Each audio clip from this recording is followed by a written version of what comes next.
A chance to stop for questions this morning, and I packed a lot in, and there are a lot of things that I didn't get a chance to develop further.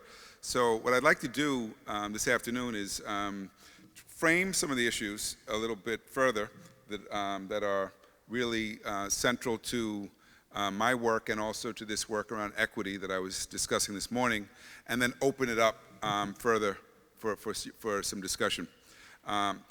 The framework, this capacity building framework, is not a new or novel idea. Okay? In fact, it is, if you go to the province of Ontario and their Ministry of Education, their website, you will see that's their framework for how they work with schools. And what's different about it is that if a school asks for help, or if based on the data, it's evident that the school is not performing well, the ministry then dispatches a team that comes to school and say, okay, how can we help? And they actually look at the data and they analyze what's going on in the school, and they identify the areas where they think support is needed. Okay? And so it's not pressure, it's not threats, it is a focus on providing the resources and building the skills of the staff. So here's the crucial work. The skills of the staff have to match the needs of the children. Sounds pretty straightforward and simple, right? Except that we often don't think about it that way, right? I always say that if the children are struggling in math, it means your teachers don't know how to teach the math to them. They might know math, but they just don't know how to teach it to those children. And you could take that to reading or history or any other subject. Now, capacity building also might mean that there's a need for a social worker, or there's a need for attention to health. So I want to think about capacity building as a framework and as an ongoing process, right? Not as something you do once, but as something you keep returning to as you're looking at the performance of the school, the performance of the students, and asking, okay, what do we need to do differently? So let me now draw on some research that I think will be particularly helpful in guiding that work. There was a study done on Chicago public schools over a 10-year period. And it was done by the University of Chicago Consortium on School Improvement. And the question they asked is, after 10 years of reform, why did some schools improve while most did not? What was different about the schools that improved? And when they went into those schools, what they found is that those schools had what now we regard as the 5 essential ingredients. Okay. Let me elaborate on each of these. First, a coherent instructional guidance system. That means that teachers are not doing their own thing. It means there's a clear approach to how we're going to teach. It means that good teaching is transparent. It's clear teachers don't work in isolation. It also means that that teachers work together, plan together, they analyze student work together, because that's how coherence is achieved. Right. Secondly, there's ongoing attention to developing the professional capacity of the faculty. Okay, this goes to the point I made a while ago. That the skills of the staff have to match the needs of the children. That doesn't just happen. That means that you need to recognize that your staff has different needs, and therefore professional development has to be differentiated for the staff. Not everyone needs the same thing. Some people may be strong in subject matter content, weak in instructional and pedagogical strategies and delivery. Or they might be weak in developing relationships with their children. Right? And so differentiating support to teachers, understanding how to get your stronger teachers to work with your weaker teachers is all part of building that capacity. Right? And again, I say that's a key part of instructional leadership. Third, strong parent-community school ties. I spoke to this earlier in the presentation, but all the research shows over 50% of student achievement is influenced by what parents do. By what parents do. James Coleman, a sociologist at Harvard University several years ago, did a study looking at high-performing Catholic schools, right? And what he found is that in those schools, the key to their success was parental support, the reinforcement at home for what's happening in school. That partnership, and I have to be clear about this, is about trust between the school staff and the parents.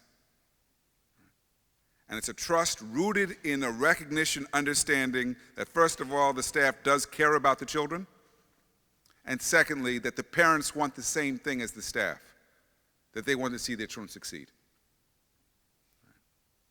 Fancy word for it is what Coleman called social closure.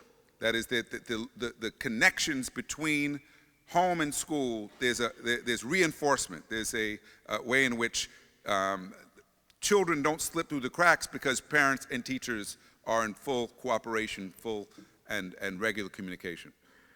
Okay. This is very different, and I alluded to this earlier, than thinking of parents as consumers, right, who choose whether or not to go, and if they don't like it, they can leave. It's also different than thinking about just parental involvement. Do they sell cookies at the PTA, or do they show up on back-to-school night? That's not what we're talking about. We're talking about a much deeper level of partnership. And I can cite schools, including schools in very poor communities, where those kinds of partnerships exist. So it's obviously easier in communities where their parents are more affluent and have more time, but it doesn't have to, it's not contingent on that. The fourth ingredient is a student-centered learning climate, which we might also call the culture of the school. Right? That's all about values, norms, beliefs, expectations, relationships, the intangibles that result in the environment, creating an environment that's conducive to good teaching and learning. All the research shows that if you change or restructure the school, you change the personnel, you bring in new technology, but don't change the culture, nothing will change. Culture trumps technology, it trumps organization, it even trumps changes in leadership. Not to say that a leader can't help in shaping a culture, but here's the challenge. Cultures can't be imposed on schools. Cultures require buy-in around a common vision. Right? And therefore, cultures take time to develop because they have to develop organically, as opposed through thinking that through some more top-down measure. I'll give you lots of examples of school culture. One example, visiting a school last year in East New York, a very poor neighborhood in Brooklyn. I arrive at the school, and as is true in most schools in New York City, we have a guard, police officer who's there, checking in visitors. I'm checking in.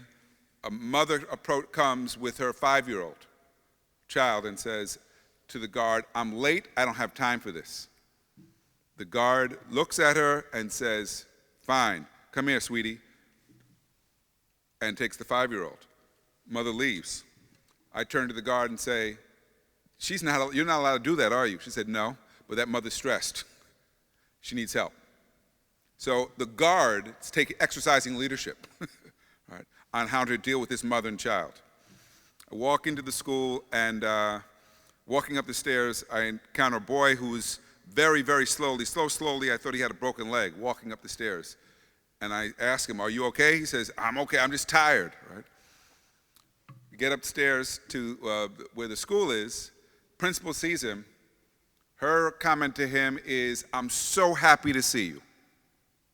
You got here, but you're late. You need to get to class." She didn't berate him for being late. She said, "I'm happy to see you." I then go to see the assistant principal, and he's in there with a student disciplining a student. Except it doesn't sound like a discipline session, it sounds like a praise session. And he's going on and on about, "You're a leader, you set an example, people look up to you, I'm so ashamed of what you did." And then I come in and he starts to tell me about all these wonderful things about this young man and why he's a leader in his school amongst his peers. and why they expect better from him. The whole focus was to build the child up, to reinforce the values, not the rules. The values, not the rules. Culture is about those intangibles. And because this school has a strong positive culture, despite the fact that it's in a very high poverty community, it's getting great results. So culture matters. Lastly, and this is key to a group like this, it's about leadership. But the key is shared leadership. Shared leadership because it takes more than one leader to drive a school. It takes several people taking initiative around a common vision and working together for common goals. So as I mentioned, the guard at that school was exercising leadership. She could do that because there was trust from the principal that if she signed the student in rather than making the mother doing it, she wouldn't be questioned later. Right? So shared leadership requires common vision, but it also requires trust. Right? So that people on staff know what's expected, know how things are done, and therefore they're willing to take the extra step. So I want you to take a look at the 5 on this list and first ask yourself, are you surprised by any of the items on the list? Shouldn't surprise you, right? These are all kind of, basic. But now ask yourself, how does my school compare on these items? Where are we strong, where are we not strong? One of the things that I think we sometimes do in schools is we ask for improvement without any clarity about what to do to improve. We don't set clear priorities, or we try to do too much at once and overwhelm the staff. We bring in a new math curriculum, new reading curriculum, right? And then people are overwhelmed and still unclear about what they need to do differently. Changing school culture, for example, takes time. It's not something that happens quickly. But being clear about where to invest, where to set priorities, I think is an important part of creating schools that can succeed, particularly when you're working under adverse conditions.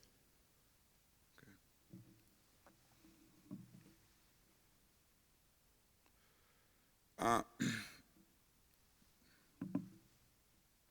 Why don't I pause for a moment to just take some, see if there are questions based on what I spoke about this morning or what I've said so far. I could, as you could see, talk for a long time, but I'd rather hear what you're thinking and see if there's any questions that I could address. Yes, sure. So the school I work with now in the Bronx, in the South Bronx, they only hold their parent, they have gatherings with parents once a month, always on a Saturday. Right? Never during the week after school because they know people are either working or tired and not going to come out. It's always on a topic they know is of concern to parents. Right? So it might be something like how to help my child get into college, how do I discipline my child without spanking them? Right? They bring in knowledgeable people to speak and do workshops for the parents, so it's kind of practical, hands-on, and always includes food, childcare, and when necessary, translation. And they consistently get out large numbers. Now, I would also add they have other things in their favor. They train the teachers on how to talk to parents. Right? And I would say that if the teaching staff is of a different background than your parents, then that kind of training is important because they often don't know how to communicate to build the trust. They also don't start the year talking about academics. They start the year getting to know each other. Right? It's all to build the relationship. And so it's, again, food, and it's primarily a social gathering aimed at building community. So, I mean, typically these are the kinds of activities that help to start to establish the relationship. I was a judge for Principal of the Year contest, sponsored by a big corporation, Time Warner. And each of the principals nominated that won the $15,000 awards did extensive work on this area of parent involvement. And in one case, with their staff, this principal had gone out into the community to go to homes, to meet parents, again, to introduce themselves and establish the relationship. So it does require going beyond the typical framework that we use in schools, which focuses just on academics. But all you have to do is look at your data now, and what you'll see is the children with the most parental support are doing the best academically. Right? It's very rare to find a child doing well who has no parental support. Right? So it's very clear that parents are a resource, or can be a resource, if we know how to engage them, if we know how to build that partnership. Very important. Think about this. Who was the first person in your school to encounter parents when they visit? Right. The front office. Is that person trained to speak to parents, to make them feel welcome, to make them, having a place where parents can sit instead of standing at the counter, tea or coffee so that they can, while they're waiting to see you, that they're not just standing there.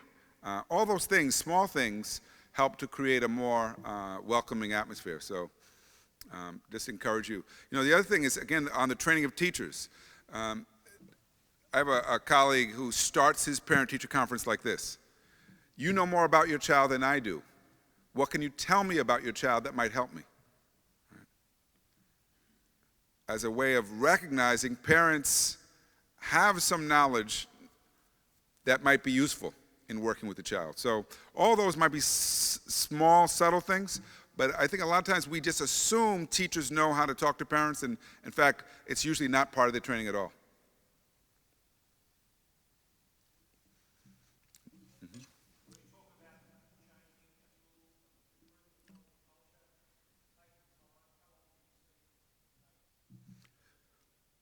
The hard work is the buy-in work, right? With the staff, right? And you can't get buy-in unless you can get shared ownership of the challenges facing the school. If the principal is the only one who feels it, the school's not going to move, right? So it starts by, that's where the data becomes important. I'll go back to that. Leading with the theory of change. So the staff has to look at that data and say, okay, this is where we are. Now we have to talk about why are we here and what's our plan for moving forward. There has to be a process of deliberating about that plan, right? What we're going to do to move forward. As the leader, you've got to know when to end the discussion, so we're not just talking endlessly. But you also have to be able to answer questions and incorporate the input of your staff, because they might see things you haven't seen, right? That lays the basis for creating the culture. But cultures are rooted in shared practices and rituals. And ultimately, that's what your school is going to need in order to start to build that positive culture. I'll give you an example of shared practice. A school I work with, they every morning have a staff meeting before school starts. It's a short meeting, 10, 15 minutes, but it's a way to share information and reconnect as a team. Right, so they know this is what's happening. There'll be a field trip today, there's a substitute today. We're all on the same page. It's a reminder that we work together. Because in many schools, schools are large organizations, people are fragmented, and there are often cliques in the school amongst the teachers that work against creating that culture. Another school, every Friday, town hall meeting, run by the students. They work with the teacher, but it's to develop leadership skills, but again, to build community, because you start with your staff, then you have to work with your students to build that culture, and then the parents. So I would say that the culture work, if you can get the buy-in, it could happen relatively quickly, in a year. Sometimes it takes much longer because you're breaking old habits. And in a dysfunctional school, that can be very difficult. Yes. Okay, so that's a term we use in the U.S. It might be like an assembly, like this, where everyone comes together from the school, right, students and teachers, and the meeting will be run on a topic that the students have thought. It could be a topic relevant to the school, it could be a topic relevant to the country or the world. It's basically an exercise in democratic education and decision making.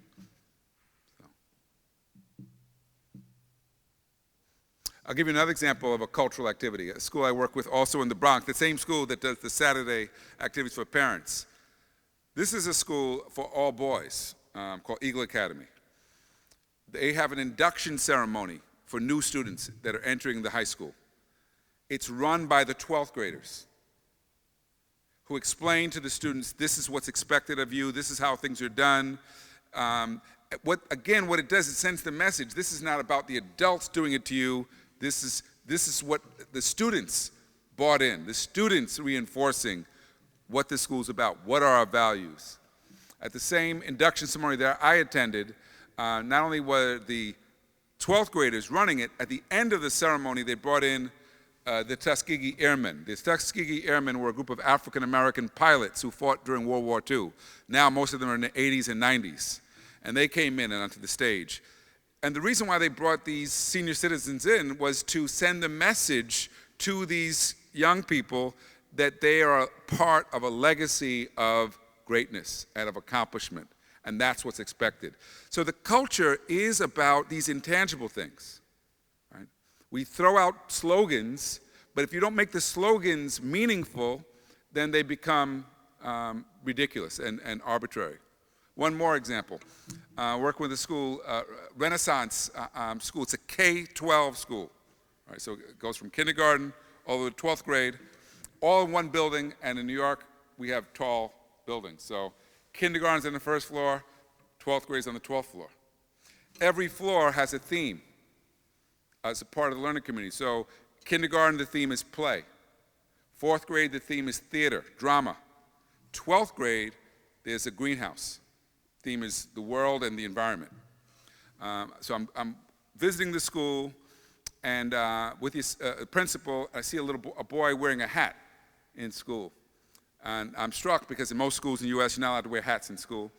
So I say, oh, so you allow students to wear hats? He goes, sometimes. And he says, let's stop him and ask. So we stopped the student. I said, you're allowed to wear a hat? And he goes, oh. He says, yeah. He says, it's a long explanation. I said, well, let me hear it. He says, well, we had a debate at a town hall meeting because a group of Sikh students said that they should be allowed to wear their turbans because it was their religion. And we discussed and debated, voted, and decided Sikh students could wear their turbans. And then a group of Muslim girls said, well, they should be allowed to wear headscarves because that was their religion. And again, we discussed and debated, and they decided, okay, Muslim girls could wear scarves. And then some students who identify with hip-hop culture say, well, wearing baseball hats is part of our culture. And we discussed and debated. The teachers were adamant, no hats. And finally, we reached a compromise. If you have perfect attendance for the month and over a 3.0 GPA, you can wear your hat in the hallway, not in class. So the people wearing their hats have earned the right to wear a hat. And now there's no more debate about who gets to wear a hat. So buy-in at their school was a deliberative process. It wasn't just issued as an order coming from the principal. And the turnover is because teachers don't want to stay in that community. They want to move to the big city. So that's a tough issue that you often see in the United States as well in rural areas.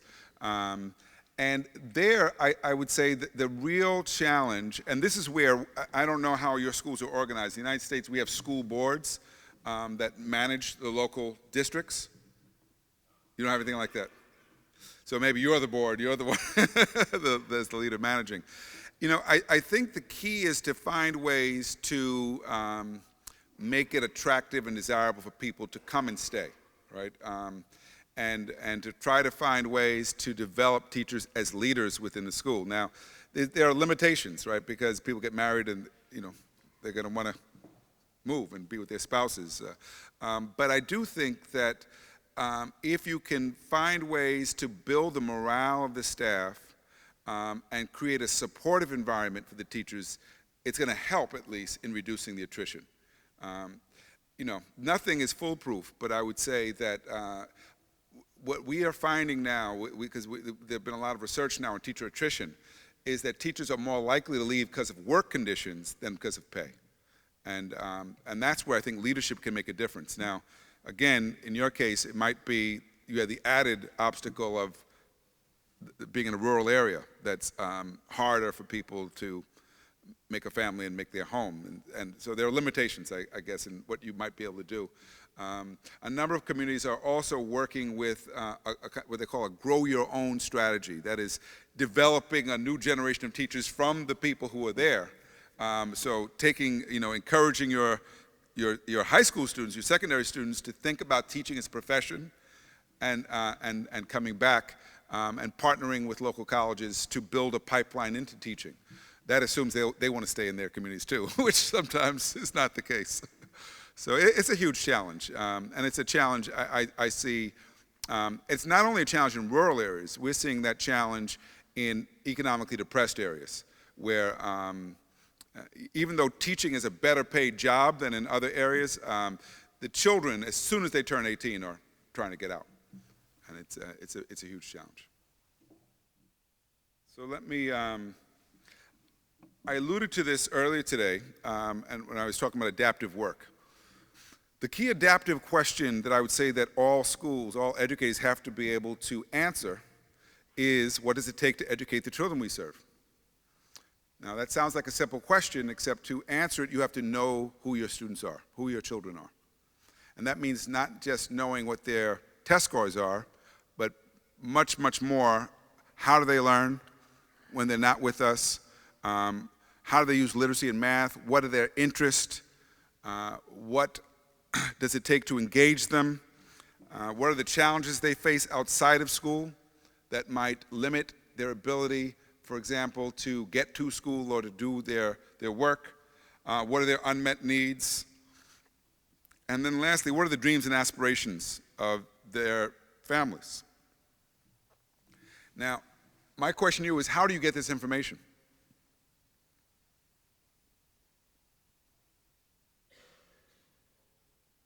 Okay, you can talk to them.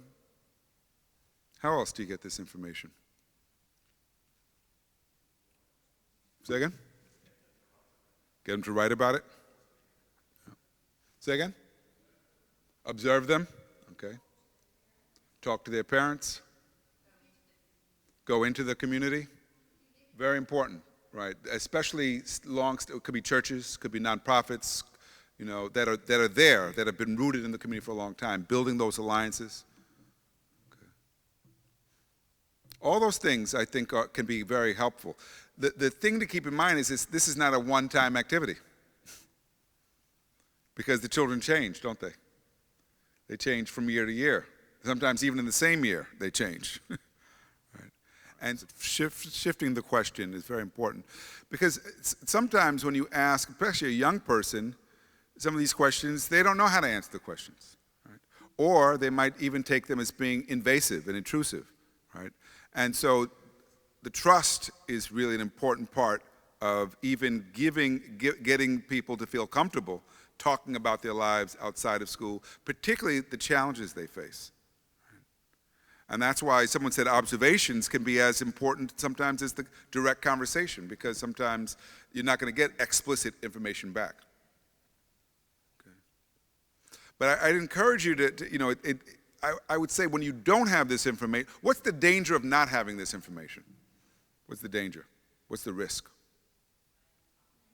Making assumptions. And what are those assumptions usually based on? Ignorance, stereotypes. Right.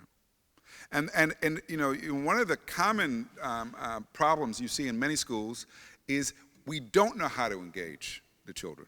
And part of the reason why we don't know how to engage is because we don't know how to make what we're teaching meaningful to them.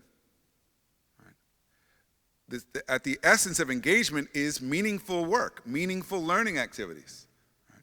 You can't do that if you don't know how to create the connection. Right? And so, this is not a distraction from the work of educating the children. I would say this is really at the center of figuring out how to educate the children. Right?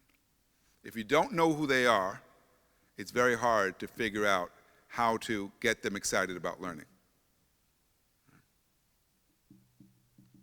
I can give you yet another story to illustrate that point. And this really is about how I entered education. I was working as the chief of staff to the mayor of Berkeley, California, city near San Francisco. Probably even known to you, because the University of California is there. And I was only 26 at the time, and so I was very excited about the job, thinking that I could solve all these big problems facing the city, from housing issues to economic development, crime. And about 3 months in the job, I'm feeling beaten down and overwhelmed because I'm not solving any of the problems, but people are blaming me. So I'm thinking I better go back to graduate school where I was. And one day I'm approached by an administrator in the local public schools who comes to me with one of his students. Now, this administrator had a reputation as being an advocate for children who were not well served. And because of his advocacy, he was punished by the superintendent and demoted from a high-ranking position, to become the principal of the alternative school for the troubled youth. And he was already in his 60s, but instead of being moved to retire, he comes to me rejuvenated. Right? He said, this is why I got an education in the first place, is to help kids like these, so I'm excited. And he wants me to convince this student that he brings with him to run for student body president of his school. I had been the student body president at UC Berkeley, so he thought somehow I could persuade him. So I look at this young man, and I don't see what I think of as presidential material, right? Because he's got thick gold chains, gold rings on his fingers, gold teeth in his mouth, and I'm thinking anybody with that much gold must be doing something illegal. And I'm wondering, why would he want him to be the student body president? But I start to talk to the young man, and after a few minutes of talking to him, it's clear the young man is very intelligent, he's charismatic, and a natural leader. He's the kind of person going to run the school either way. And the principal's wise enough to realize he needs him on his side, not against him, right? So I'm taken by what I see as the potential in this young man, and by the willingness of the principal to work with him. So I say to the principal, I'd like to visit your school. He said, well, please come, I need some help. So I show up the next day, and when I get there, I'm shocked because I didn't know at all that we had this alternative school. And it doesn't look like a school because most of the kids are in the parking lot at their cars. And there's no more than 2 or 3 kids in the classroom. And some of them are sleeping, teachers are reading the newspaper. There's no real teaching and learning going on. I ask the teachers what it's like to work there. They say it's fine. We get out at 1:30, and everybody gets along. We don't bother them, they don't bother us. So I go back to the principal. I said, well, George, you have a big problem here on your hands. He said, I don't have a big problem. I just have 2 problems. I said, what's that? He said, the teachers and the kids. That's it. I said, well, those are 2 big problems, George. He says, well, I can solve the problem with the teachers. I said, how are you going to solve that problem? He says, I'm going to make them teach. I'm requiring them to have a lesson plan every period of the day because too many of them came here because they didn't have to work. He said, what I don't know how to do is how to get the kids back into class. He said, I need you to help with that. Now, I'm a sociologist by training, and what comes natural to a sociologist is recognizing that sometimes you have to start by talking to people to figure out why they're not in class. So I go out into the parking lot and start talking to the kids. And the first thing I learn is that all the kids at this school are old enough to quit if they want to. Because they're sent there at the age of 16. That's the legal age at which you can drop out of school in the United States. They're coming to school because they have not yet given up on themselves, but they're not coming to class, even though many of them are very far behind. And so there's a disconnect between their recognition they want a degree and the understanding they have to do the work to get the degree. Spending more time with them, I start to realize the overriding concern for these kids is their survival, economic survival. Because many of them are from very poor families, many of them are struggling to make ends meet, some of them doing it illegally. So I go back to the principal, I say, what we've got to do is show these kids that they can find a way to earn a living legally through their education. So he says, well, that's a great idea, but I don't know how to do that. Well, because I'd been in the mayor's office, I had been involved in negotiations with a large biotech firm that was trying to expand its operations in the city of Berkeley. Bayer Laboratories. They produce Bayer aspirin, among other things. And they're a German-based firm, and in Germany, they use technical training as a way to get young people into technical fields, like even the biotech industry. So the CEO of the company says, well, this makes so much more sense than anything the city's been asking for, because we can't find entry-level employees. And so we commenced to develop a biotech academy at our high school. That academy is now 23 years old. It works in partnership with 7 high schools, 2 community colleges, 5 biotech firms. Young people walk out of that school earning $18 an hour in the biotech industry. My message here is that sometimes you've got to understand who you serve, and then you've got to understand your community. Where are the resources we could tap to address the needs of our kids? We didn't change who we served, we changed how we served them. Right? And we found a way to address a critical need, which was their need for earning a living. Right? So I'm not sure what you're doing in Australia in that area of technical preparation and vocational education. If that's a strong area, I know many of you are primary schools, and that may not be as critical to you, but I would say that particularly for children in poverty, this is a major issue that affects whether or not they stay or whether or not they see the relevance of what they're doing. Right. And hopefully, I mean, if we can continue that work with the secondary schools, we could also look at ways of modernizing some of the agricultural work too, so that because a lot of times people who've been doing that work are not that well educated and don't necessarily see the need for formal education unless they see it as adding value to the and increasing productivity in the work they've been doing. So it's interesting. There's a big movement in the U.S. now around organic foods that people will pay a lot more money for. And so what we're also seeing now is urban gardening developing and big changes in agriculture based on a recognition that organic foods, there's a huge market for it. I'm not sure if that's true here as well.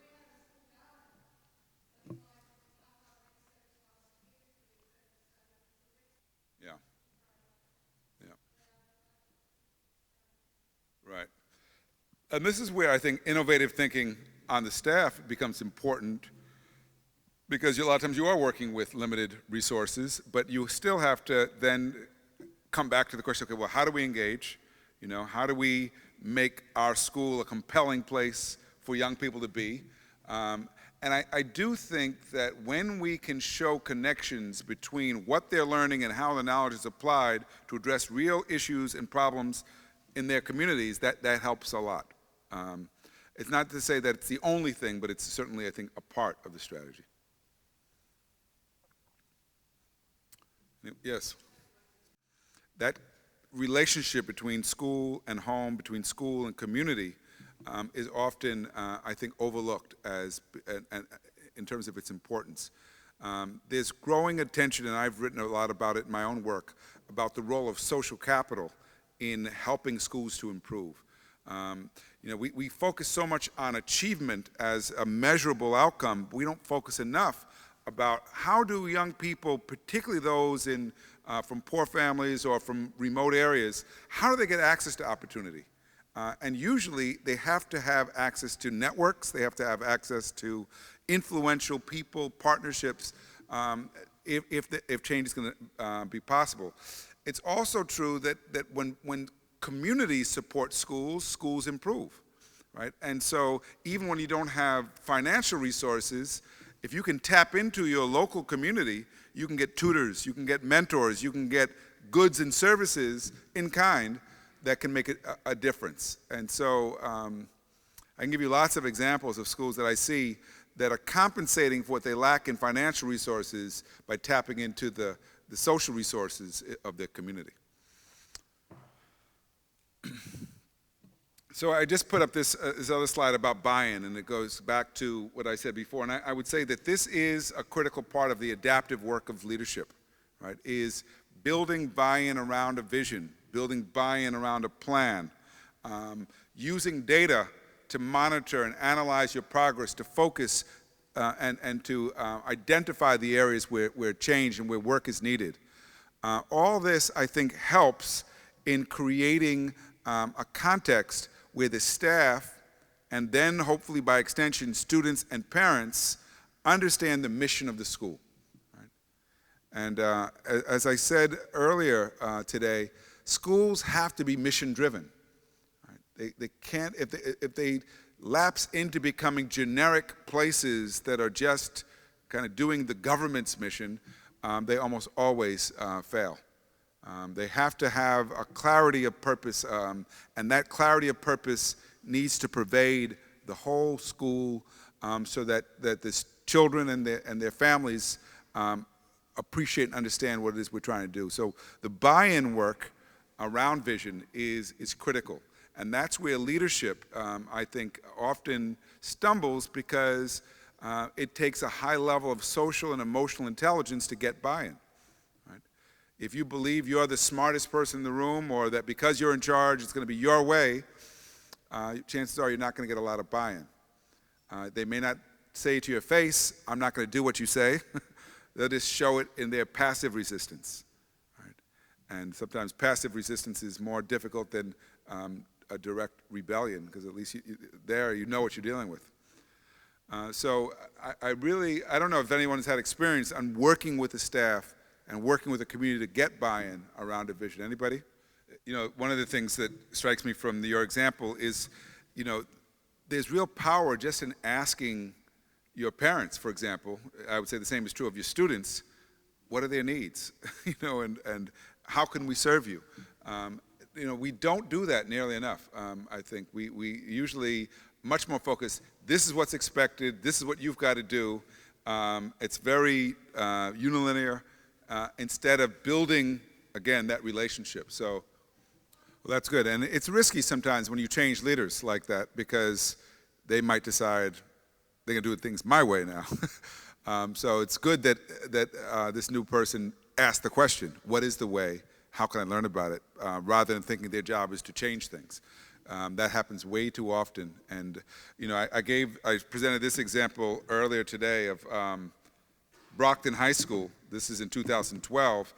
They lost, the principal of the school who led the change effort left in 2012.